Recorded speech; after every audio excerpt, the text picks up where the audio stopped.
same time, team practice is the most important part of duty.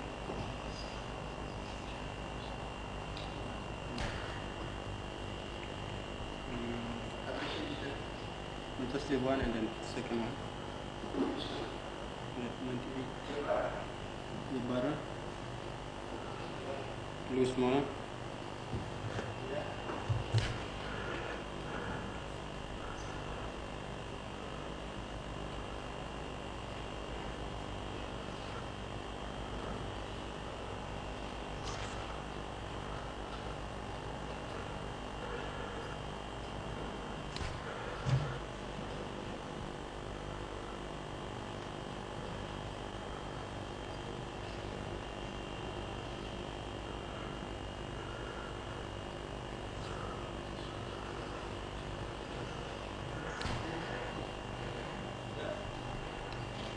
Come in, please, sir. What number is it? Mark under the chase. And then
house.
Mind the cage, please.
3, 2, 1.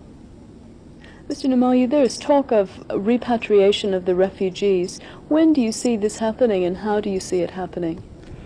We will see it happen when once the two governments finalize arrangements for the repatriation of the refugees. That will depend on a couple of things. As you may recollect, in that joint communique that the Indonesian Foreign Minister and I agreed to, it was agreed amongst other things in one of the parts of that communique that firstly that the security of those people that are being repatriated has to be guaranteed first. So we're waiting for preparations to be finalized on the other side as well as on our side. And secondly, and probably more importantly from the point of view of this country, because of the public reaction to this issue, we would like to be assured that when they are repatriated, that their security will be guaranteed on the other side, and that there will be no feeling once they get there that it's likely to drive them back to our side of the border. So are you waiting for assurances from Indonesia, or have you already received that? Well, we have received a verbal assurance, but we are still waiting for arrangements to be finalized, and to that extent we are hoping that we will be notified officially. We hope also that even before that, that our officials will sit down together and finalize arrangements so that both governments are clear as to what will take place. With both governments involved, how does one determine refugee status? Well, that is one of the questions that we will have to sort out. Those that are genuine political refugees will obviously have to be considered separately from the rest. But the vast majority of these people are not, or do not fall into that category. And it has even been indicated in Jakarta on a couple of times that for those that are likely to be difficult, they themselves are likely to be cautious in wanting them back. So you're really dealing with two groups of people for the most part. Those that are genuine political refugees, and most of those would be confined to Vanimo. Those that have fled from Jayapura and so on. And the vast majority who have crossed from villages just across the border out of fear, and they are located in places inland from Vanimo, right down across to the other side of Western Province. Who will then determine this refugee status? Will it be the government of Papua New Guinea, Indonesia, or will there be a third organization such as the United Nations High Commission for Refugees called in to help with this determination? Well, as far as the group in Vanimo is concerned, that's where the biggest concentration of interviews had taken place. That hasn't taken place because of the influx of even greater numbers in most of the other places. So we do have information on a lot of those that are in Vanimo. We did ask in our meeting in Jakarta if the UNHCR could be involved in the repatriation. Basically because we felt, and still do, that the presence of a neutral body, and a body particularly that's dealing with specifically with questions of refugees, should be involved. But the Indonesian government felt some reservations about their involvement. So we then put a second proposition to them, which would involve officials of our mission in Jakarta being involved in the repatriation. So at this stage, even though we have gone back to the Indonesian government through the embassy here to ask them to reconsider their decision on the involvement of the UNHCR, they still maintain their position, feel that they have some reservations about their involvement, and therefore to this date they will not be involved. However, they have agreed to a couple of our officials being present with their officials on their side, when the refugees start returning. The border is a real problem to patrol, just in the length and the terrain of it. Do you have any changes in mind? Well, it's a very difficult terrain, as you know, as you just rightly pointed out. One of the things that we agreed to last year after the incident with the road intrusions into Papua New Guinea was to put additional markers along the border. As a matter of fact, that was agreed to even before that road incident. But nevertheless, I guess the road incident made us even more conscious of the fact that the border is extremely hard to identify, and that we, at this point, when we only have 14 markers right along that border, we really needed to have additional markers to help identify more places along it. So the two governments agreed to expedite that, and last December agreed to have a joint survey done. That was completed, but that was only the first stage. So the second stage is now underway. But in the final analysis, when that's all done, we hope to have at least another 28 markers along the border to help us identify where it is. How about more border patrols, more men or troops at the border? Are these planned? We have always had troops along the border patrolling, even though the number of people involved has always been small in numbers. But recently, because of the influx of border of refugees, we've had to, or the police had to send in additional police men to border posts, and they've been there now for some weeks. Okay. What is the government's policy on the OPM and their tactics, and how do you keep them from using Papua New Guinea as a sanctuary? Well, firstly, government policy is quite clear, and has always been a bipartisan one, and that is that the government does not recognize the OPM. And that's been the policy of this government, as in fact been the case of the previous government and governments before that. So it hasn't changed. We have in the agreement, which is under review, as I indicated earlier, a provision that relates specifically to national security, but one aspect of which relates specifically to territory, either PNG territory or, in the case of anti-Papua New Guinea elements, Indonesian territory, not to be provided or used as a sanctuary by any element such as the OPM. Of course, actually preventing this from happening is an extremely difficult task because, as you pointed out earlier, and I responded, the terrain along the border is extremely difficult, and it's very hard to keep track of the movement of people crossing the border at any time, at any given place. So it is conceivable that movements do take place across the border about which we are never, we've never made aware, or about which we will never find out. So it's the only thing that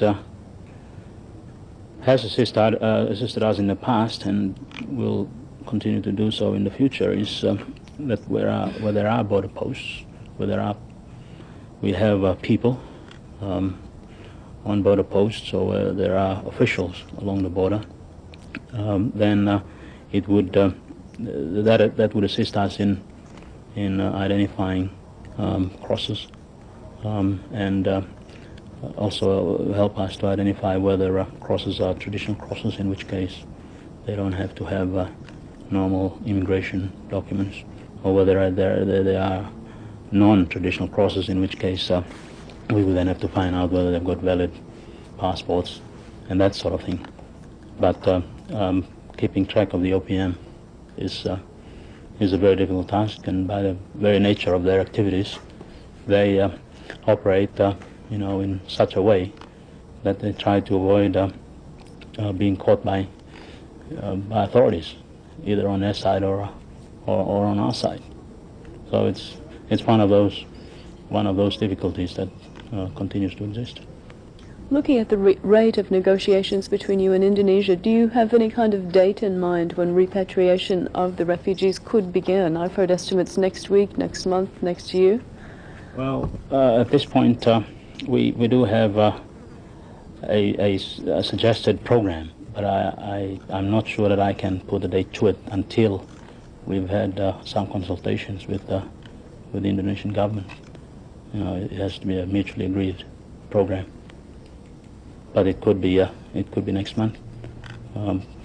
I couldn't really say because it depends, as I said earlier, on those things being done first: preparations, security, and having people there to receive them or to help on our side with the repatriation program.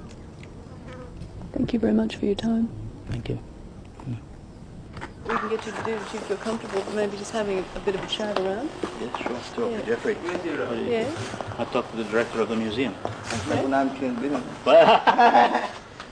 Well, a real aspect of Papua New Guinea culture, it's got it right there.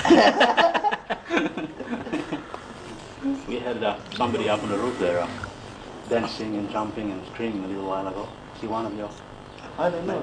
Security. Oh, security. Well, one of the security guys. What's the matter? Sending John stuff in there. 1 o'clock you are open.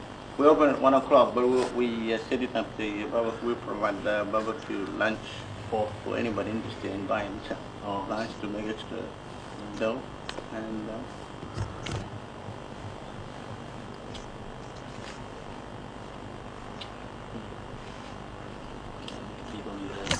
If we just following him. So you go back this afternoon? Yeah. What are your impressions of our country? I quite like it. Yeah. We saw so much that it's hard to compare, you know, all the Sure. different places Right. in such a short time. Right. It's very expensive for us to stay here. I mean, I can see that It it's is not. a very expensive country. Yeah, exactly. Vista. And so, yes, I'd like to return and visit and spend more time moving around rather than working. Right.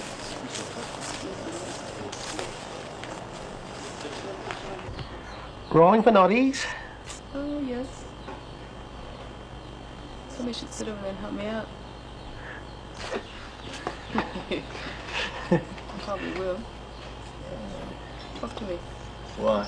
Boring things to say. Like most interviews, something If you're going to do boring, interesting. boring. See if you can see who can do better noddies. Yeah. No shit. Sit here and see who cracks up first. That's right. Name the cake. See you, You're supposed to be looking at me. Not me looking at you.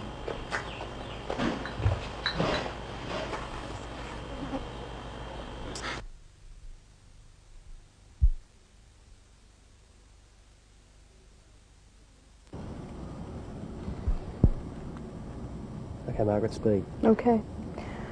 Can you tell us, Prime Minister, what the official opening will be like in August of this year? The official opening will consist of heads of governments have been invited, the speakers of some speakers, particularly from the Pacific and Asia region. I don't know whether the invitation has been extended to the Speaker of House of Commons, but certainly Australian speaker would be here, and quite a number of people who are involved in say this type of parliamentary system, Pacific Asia, and I suppose there are some European countries, countries in where they have the Commonwealth parliamentary system, the Westminster type of system. People have been invited, and of course at the same time we will have the regional prime ministers who will have a meeting, one-day meeting of Chogram.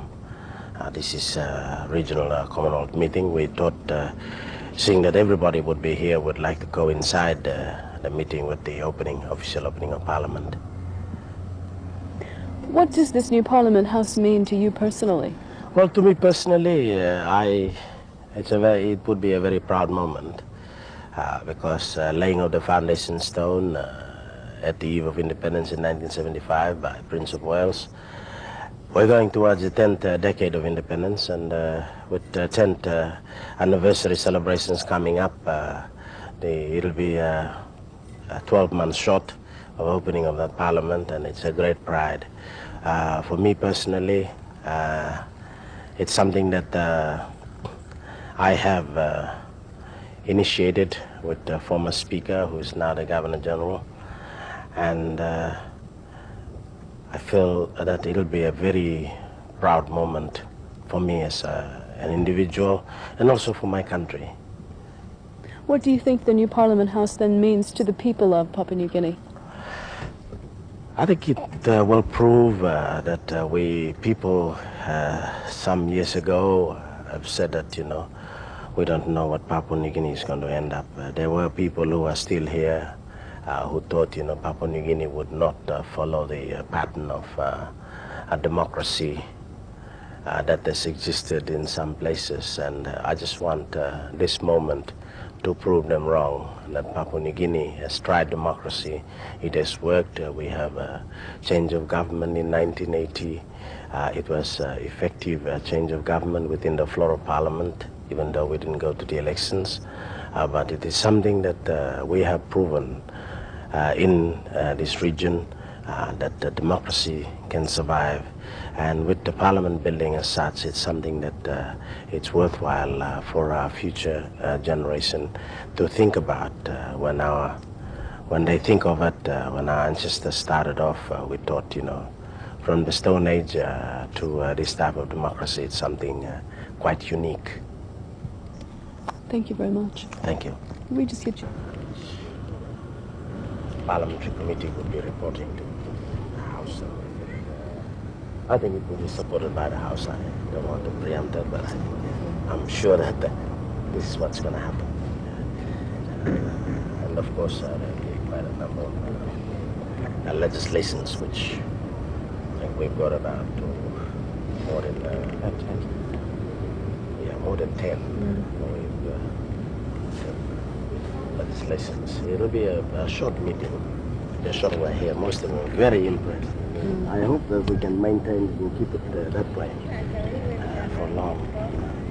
It's such an impressive building that it does kind of give you that sense of awe and respect. Yes. And I think we find that, you know, visitors come in every day. Everyone wants to get in and see. So And it's going to be exciting. There's provisions then for a big public gallery. Yes. Is that intended on Public gallery purpose? is about 400. 400, yes.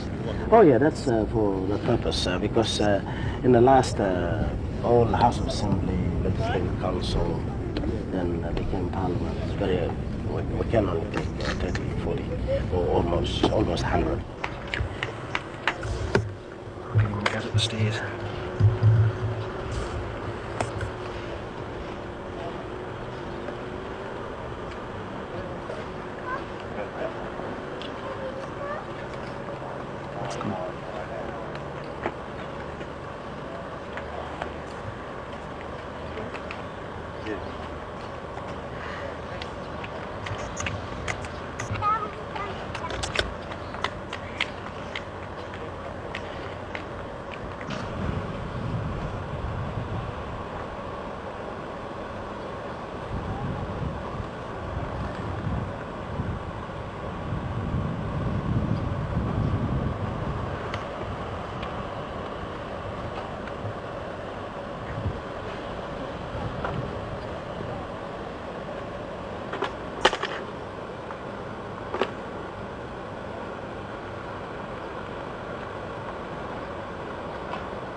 Okay.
Tape is rolling and speed. The problem is the border. For 800 kilometers south of this point, Papua New Guinea and Indonesia share a common border, most of it unmarked and unpatrolled. And once again from there, please. Yep. The problem is the border. For 800 kilometers south of this point, Papua New Guinea and Indonesia share a common border, most of it unmarked and unpatrolled.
God's worst idiot.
Close.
Down a bit.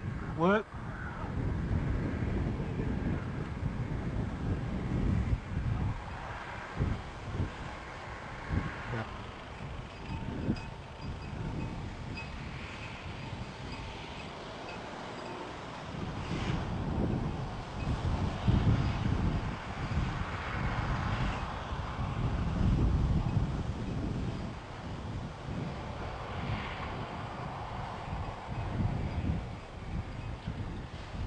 Just stay ducked down. It's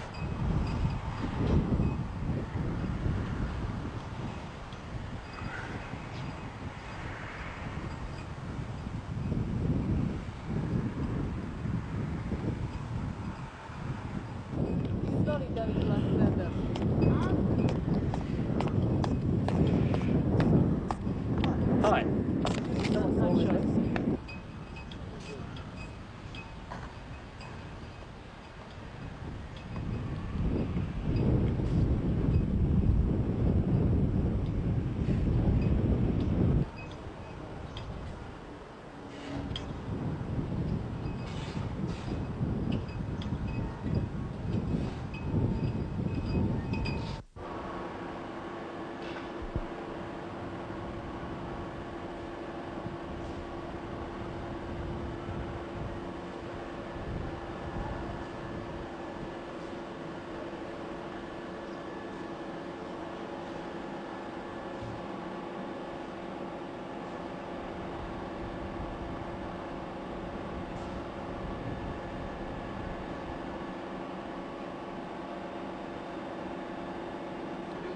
Straight up the stairs.